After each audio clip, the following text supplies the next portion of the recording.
I have Sonia Rivas here with me, and boy, what a story does she have. If there is a woman, because there's a few of us, right, that has gone through stuff like we all do, it's how you work through it, how you own it, and how you position yourself to keep on living. So, Sonia, thank you so much for joining me on my personal couch. I love talking to another fellow Aussie. You're an integrative power coach, founder of Women Make Waves. And at some stage, I'd love you to talk about the Houria Method. And I know that Okay. it's an ancestral thing. So before we start, my goal in life, I've made it my mission to share your voice, because I know from your ish, you now have a brand, have a business that help others get through their stuff from having lived it. So, Sonia, Mike, over to you. All What right. happened? Well, What let's start happened? with the back and then we'll go backwards. How about that? The backstory you're referring to is me breaking my back in the ocean in Australia. That led to a series of events. But before we get there, I think I'm going to backtrack a little bit and say, well, I was born in France, raised in France, Tunisia, and Algeria. That's in North Africa. I'm half French, half Tunisian, Tunisian from my mom's side. Growing up, I was very self-conscious of being biracial. And I felt really at home nowhere. It felt like I was an outsider everywhere I went. And in France in particular, there was a lot of racism towards Arabs, which is actually ironic because North Africans are not Arabs. They're Amazigh, different. But still, people consider that North African are Arabs. And so I copped the racism. And because of that, I decided to completely dissociate myself from my Tunisian side and say that I was French. So I decided to not speak Arabic. I refused my Tunisian nationality when my mom said, "Do you want your passport?" And every time someone asked me where I was from, I would say I'm French. And that lasted till probably maybe 3 years ago. I'm now 40. Oh, wow. Yeah, it took me a while to really start saying I am French and Tunisian. I would just say I'm French because it's easier, especially in Australia where you say Tunisian, people are like, what? Tanzania? No, it's Tunisia. It's in North Africa. It's not the same. Tunisi. Sorry? Tunisi in French. Tunisia. Is that Yeah, how you say it Tunisia in in French? Greek. Yeah. Yeah, so the thing is so I obviously grew up with my parents. My parents divorced. I moved with my mom, with my stepdad. A whole life happened, right?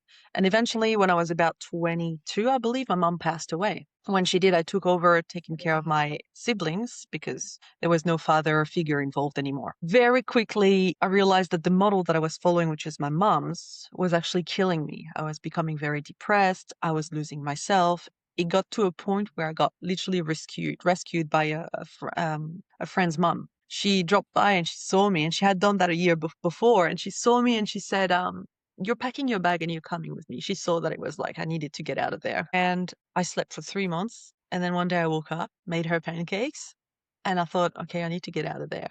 So I booked myself a ticket and went to Australia, to the other side of the world.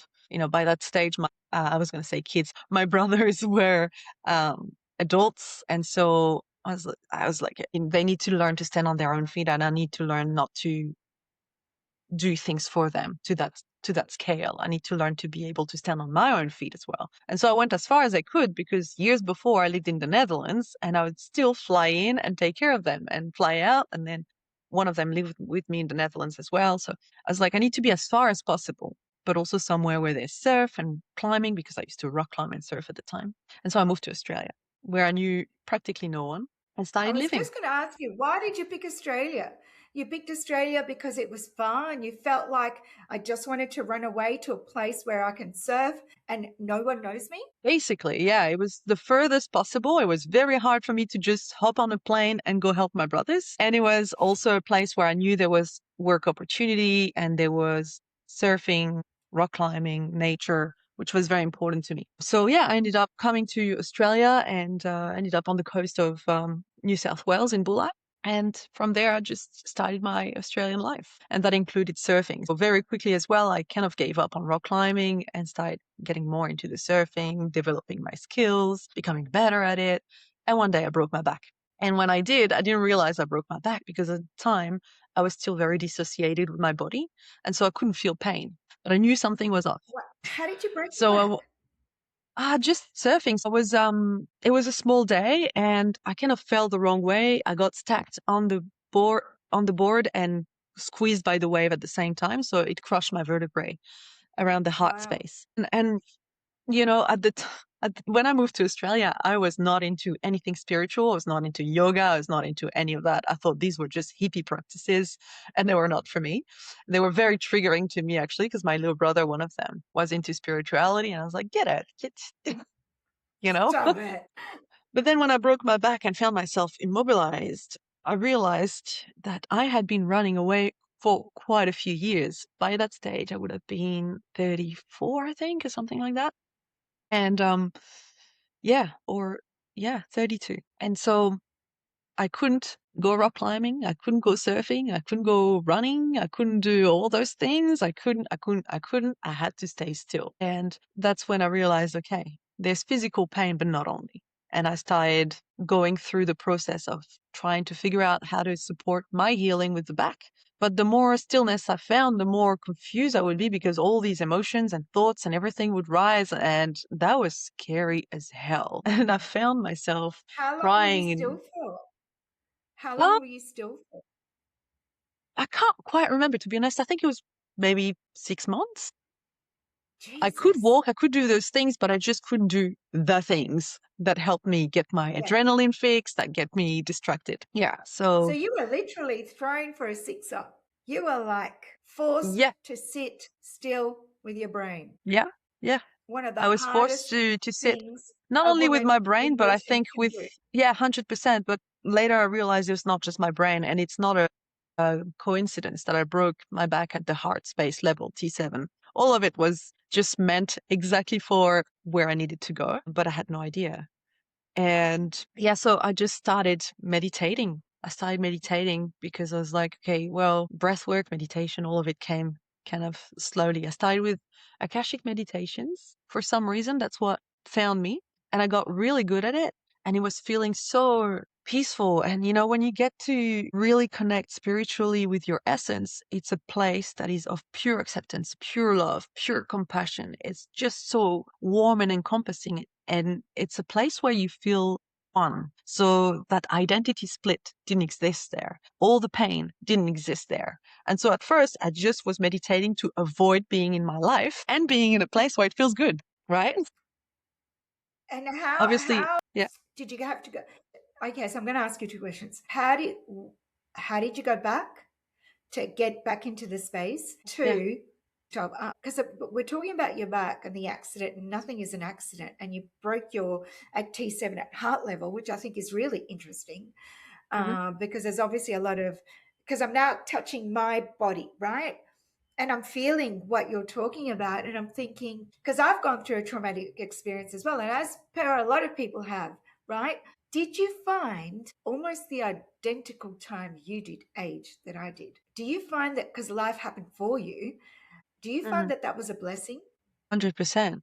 But Yeah, it took going through it and getting to the other side and seeing what came out of it to see that it was the case.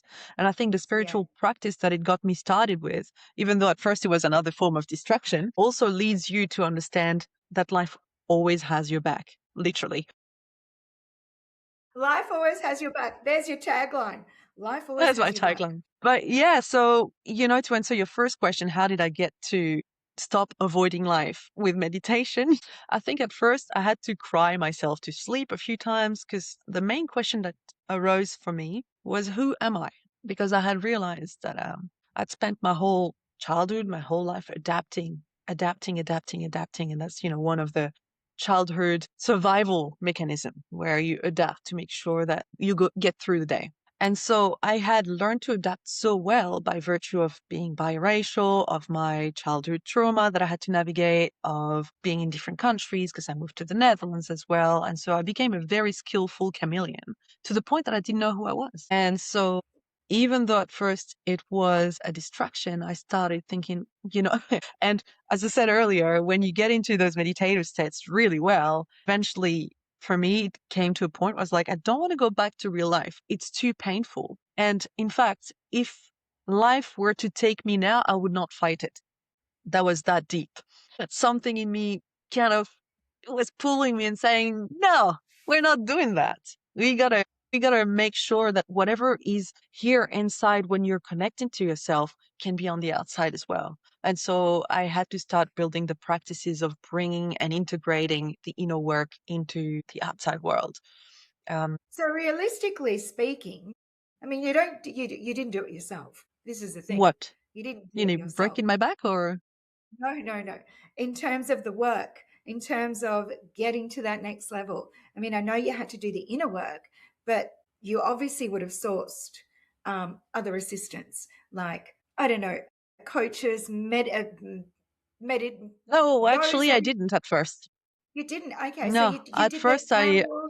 completely intuitively at first, Okay, just that's really following because interesting. when you connect Wow. to the Akashic realms, you also connect to a whole bunch of people. So technically I didn't do it myself because I connected with my guides, with Yeah, some healers in the Akashics, yeah, so people that are not physically here, but that you can access. So in that sense, I didn't do it myself. But the first yeah. big stretch of my work was me meditating to really connect to what's going on, meeting whatever entity was going to support me through that. Eventually, I went to an ayahuasca retreat as well, which was interesting because the grandmother actually didn't give me anything at first because I was trying to So control for it too those much. that don't know what that is, can you please explain? Sure, sitting with ayahuasca is really sitting with the spirit of two plants, and one of them in particular is called ayahuasca.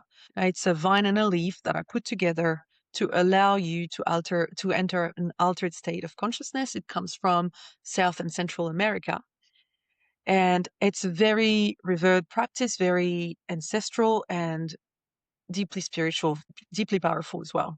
And the name that we give the plant spirit of ayahuasca is the grandmother because that's what her spirit feels like. And it's, to me, she's a very loving and very embracing, but also a tough love. And so she will absolutely nail you if you're not prepared to to Boss be lady. present exactly how she wants you to be present. Anyway, so the first night, because it was a 2 night sitting, nothing happened for me. And the second night, I realized why, which was I was just expecting too much, trying to control the outcome too much, and I had to let go and allow myself to go through the journey that I needed to go through. But the most interesting thing for me was that after the first sitting, the next day, before we did the second, we did a breath work.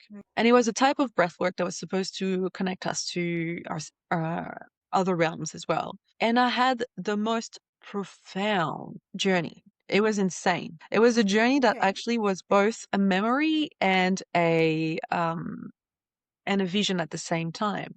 So I was 33 when I sat with ayahuasca. That was roughly a year after I broke my back.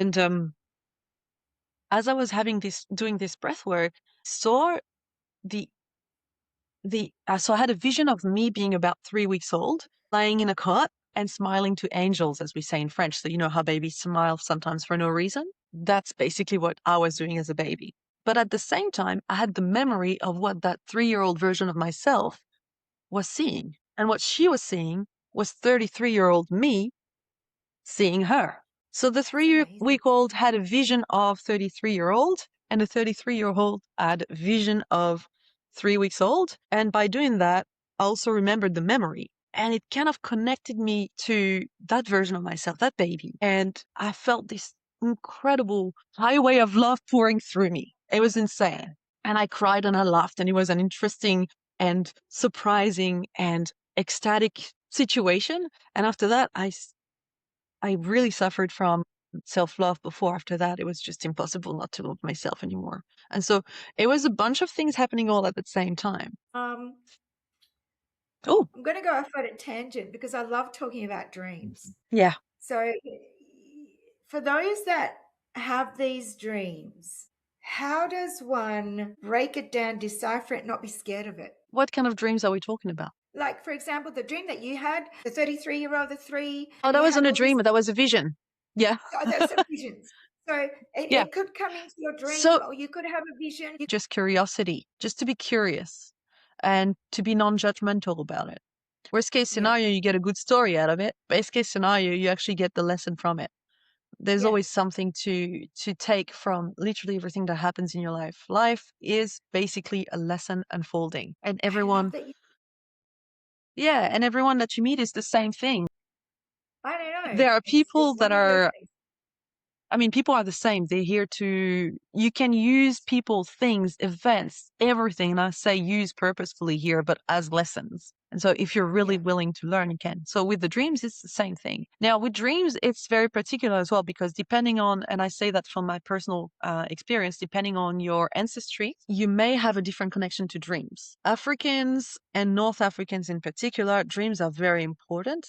They are used as a way of divination, of more than processing. So for me, it's starting being interesting when I realized that I would usually dream of people dying a few days before they did. So at first, obviously, you're like, what the hell? But then you understand that it's just that you have a responsibility with that. So you can use those days carefully, or you can use your dreams to support someone. It seems that the more I accept my own story, my own downfalls, my own amazing sides, the more I accept myself, the more I show up in a way that allows people to accept themselves. And from my perspective, that's the biggest friction in people. This idea that they Yeah. need to be something else. And that's what creates so much anxiety, so much depression, so much burnout, so much, Yeah. so much, so much, so much. So I'm a walking permission slip. Please, by all means, relax. You don't need to prove anything. Working permission slip. Oh my God, I love that. I'm just going to walk around with a little thing going, I have permission to be me. And Yeah. it's really interesting that you have to go through stuff, and you don't really, but we do, for you to go, Yeah. my God, I have a permission It's a slip to natural be me. it's a natural unfolding though, because we get born, we have to, by virtue of needing to live, become part of the group, family, peers, school, whatever. And so that requires us to adapt to the values, to adapt to the way of doing things, to the way of thinking, so that we can be accepted socially. And that's, as humans, that's how we survive. So That's correct. we get born perfectly perfect and perfectly connected. It takes about 6 years for us to start disconnecting from our true center. So at about age 6, that's when we forget our past lives. Some kids do remember them. That's when we forget our gifts. That's when we forget our abilities, our missions, all of that kind of vanishes to a different degree depending on the people. And then we start becoming more of what people expect us to be. There's also obviously the way your parents raise you. I mean, I was raised being the intelligent one, the one that succeeds. And so I always thought that was ugly for a long time because I was Isn't never that told I was interesting? beautiful. You see? Really? So, but I valued studying hard and working hard to prove that I could be part of the group. And so as an adult, then it's a lot of undoing because I find myself grinding so easily and I've had to learn to soften, to rest. And so back to the idea of, well, it's funny because we need to go through those things. I think we might not need to go through those things if we seek already purposefully to shed what's not us, but generally we don't even know that it's not us. So we need to be jolted out of it in some ways. And so it can be Yeah, when heartbreak, that it can be happens. backbreak, it can be Back break, grief, it can be burns, anything, relationships, burns. anything. Yeah.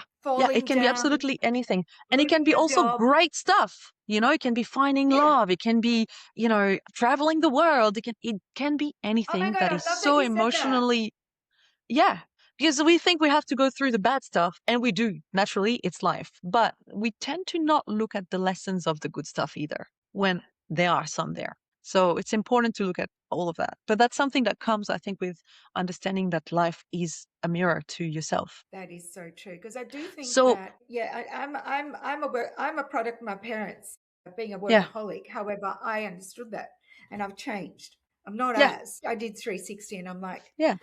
I'm just going And to look, burn out. I don't know about you, but it still sips back in from time to time, especially when you're Oh God, tired yeah, or your guard is down absolutely. and you're like, oh, stop it. I got to do the work though. I've got to do the work. Hmm. I own my shit. And I'm like, hang on, what's going on now? Mom, are you coming back? And no, hang on, Mom, Dad, what the? What's going on? I've got to own it. And you've got to go, okay, well, I need to fix this because it's not Mm, going to serve my purpose for my mission, mm, vision statement at my son. And I've got to own it. But I love the fact mhm. that you said, because naturally we don't have to naturally because of what you said 0 to 6 and then 6 to onwards we then become we fall into this become accepted and all the rest of it we understand But you said we failed to acknowledge how many amazing things we've had in our lives that actually are heightened experiences. And so I would love all of us to go, maybe I'm the girl that wears rose colored glasses, to go, hey, buddy, what about all the good stuff that happens? Mm. Why do we discount all those? Because they make you then move through the crap. Well, it's interesting because okay, the things that are gonna get you to break open generally requires to really break you, to really dissolve who you were. And so it's very unusual for it to come through good experiences, but it does happen. And when you say, there's also lots of good things that happen, there's also lots of bad things that happen that don't make you grow. So you also have to look at the scale of the emotional depth of it. But it's Absolutely. true that that's one of the things that's so important to be able to get through the bad days is to remember the essence of the good days and to draw that so that you can get pulled out faster. Yeah, so true. So talk to me about Women Make Waves. Well, it started What's with all that? that broken back actually. Because I And love that. everything that I learned from losing my mother, and I kind of started a meditation practice at the time, which I didn't know was meditation, which was to try and reconnect to love. And at first, I couldn't feel anything. I was very numb, so emotionally completely disconnected. And so, with my broken back, I also had to reconnect with my body to feel it, to start healing it. I had to reconnect with my intuition to support the healing of the body, but also I had to reconnect to my heart, to my spirit. And so, all of the modalities that helped me, I put in Women Make Waves, including surfing, because surfing is a great place to create joy and to challenge yourself, to push through fear, all sorts of things. So I put all of that in there thinking I would have needed that for myself. So I'm going to put it out Mm. there and see if people resonate. And I did that in the middle of COVID, mind you. Really? See?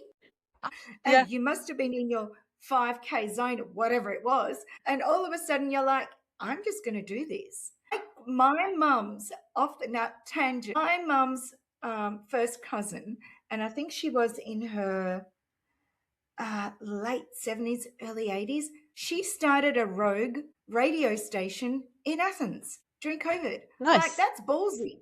Just do it. Yeah, What's the yeah, worst why thing that not? can happen? Well, look, I thought people need it more than ever now because people are more disconnected than ever. People are going through some heavy stuff because Mm-hmm. they're stuck with themselves. I've just been stuck with myself. I know what it feels like. Mm. And so I was in the mind, okay, whenever they lift the restrictions, which they kept doing on and off, I'll just host a retreat and see what happens. So I did that on the first one. Somehow it fell perfectly and I managed to host it, managed to have women over and do it properly. And it was a hit.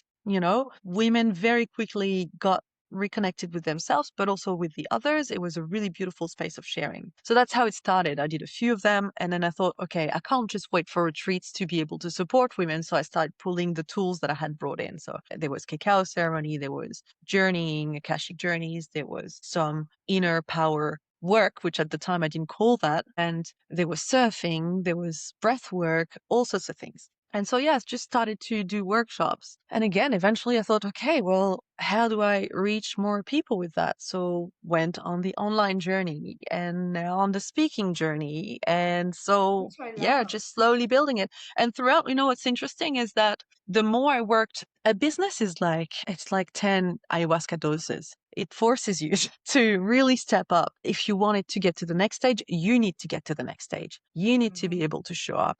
You need to be able to hold what you're asking for. It's true for relationships, romantic relationships as well, for anything. If you want something, you need to become the version that can hold it. Otherwise, you might get it, you might not stay. Yeah, And I so, know. When the relationship goes, yeah, yeah, because, yeah. first, of course, it requires two people to work, but also for yourself, you need to become the version that can hold what you're asking for. Mm-hmm. Otherwise, you can never get it or keep it. So for me, it's been a journey of allowing my voice to come out, which has always been very difficult for me because I, for a long time, associated being seen with danger because of my own, like the violence in my childhood. being seen Wow. meant potentially being in physical or danger or death. So, and speaking up, also growing up half in Tunisia, half in France. And Tunisia was a dictatorship at the time. And I was raised knowing that we wouldn't talk about politics outside of the home, and you had to keep silence. So silence was safe. Silence was safety. So to me, be able to grow up the business really required to start dismantling all this. And I'm still working Mm. on it bits by bits. But, the self-expression is so important. It But is so also important. I doing, think your voice is so powerful. mm, Your it voice is, is so powerful. And the it more is, we silence our voices, and I'm not just talking about, you know, negative, positive, I'm just talking about your voice per mhm, se. And the more yeah, we silence, because I was that girl that had the voice, but I silenced myself for a mm, long time because I was the doer, the good person, the pole, the thing, the yeah, worst, the girl, and and all that stuff. And I'm like, hang on, I'm so loud, but not loud. What's going on? yeah, yeah. So Well, I mean, similarly it to takes some you, time to realize yeah, that we're doing it, and it takes also courage to start undoing it, yeah, because it goes against every vein of your being and it makes you feel very unsafe at first. So you have to learn. And that's one of the things that I do as well, is help people regulate, because any change will scare the hell out of you. And so you that's need to learn exactly how what I to. was going to ask you. I was going to ask you. So, what tip can you give women out there that want to do that? But yeah, it is that Hmm, regulation thing, and it's something that I've been working on. is that we people, now the trend is to say, oh, just need to do breath work. And it's true, breath work is super helpful. It's probably the first thing you need to look into. If you don't breathe functionally, as we call it, because now I also teach that. If you don't breathe functionally, you essentially push yourself to be stressed. So you keep yourself in a heightened state. And so you keep yourself in a state that is not conducive for change, not conducive for performance. It's very draining. But the breath can only help you on the surface level if you don't do the deeper work, because the reason why your system is stressed might not be external. Most of the time, it's internal. Most of the time, it's the stories you tell yourself, it's the emotions that you haven't processed, it's what your body keeps stored, because your body stores stories, emotions, and memories. So all of this will play a role in how you feel and how you express yourself or not express yourself, and what you do, what you allow yourself to even ask to go for. It's all. And so that leads us to the Houria method, which you asked at the very beginning. I was just about to ask you about that because you said allow I can yourself hear to your ask. thoughts. I know. I'm like, allow yourself to ask. Allow yourself, because I just wrote that down. Allow yourself to ask. So you Yeah. can hear my thoughts. Especially So for us what is the women, Houria you know? method? Yeah, especially So for, the yeah, Houria I method. know.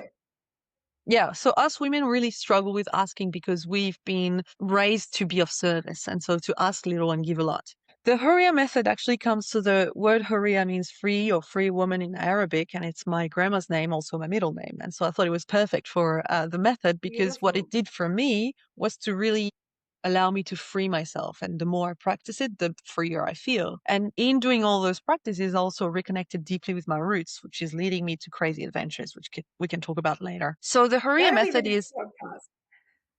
maybe the Hurriya method is really me pulling all the knowledge. So the way I see things now is there are really three worlds that we need to nurture to be able to feel safe, Mhm, to feel grounded, to feel loved, and to feel powerful and free. One is the inner world. The second one is the external world, and the third world is the natural world. The natural world is great because it's a blueprint for everything else. If you know how to mhm, connect to nature and really look at how nature functions. And that's what I drew from to create kind of this symbiotic way of healing. You then can find ways to heal yourself or to just mhm, stop getting in your own way.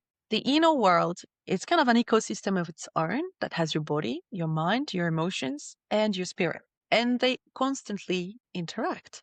They constantly talk to each other, inform each other. And so that's why healing can't happen with just one. It has to happen with the four. Otherwise, you might feel relief for a while, but the problem comes back. Or you might feel like you're always stuck. And that's just because you're only looking at one element when you need to look at the whole ecosystem. So that's mhm, one of the foundations, is to look at the inner world. The external world is how that inner world will express itself, but it also influences the inner world.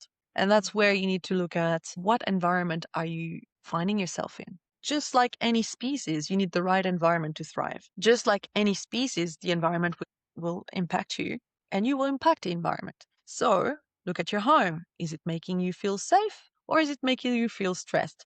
Do you need all the things that you have there? Are they really intentional? Just one example. And currently, we're going through a time where there's a lot of terrible news online. That's an external thing that you allow. And allowing your ecosystem to get into your own way. And the fact that you have the Houria method that looks at the whole ecosystem as a whole, and you teach this method, and it's not just the one part, it's the four that you talked about, is very, very, very true in itself. And you do need to look around. What are you allowing into your ecosystem? I love that Sonia said that. So, Sonia, thank you so much for joining me. I appreciate you and sharing your vision, your voice, because as I've said many times before, your voice has power.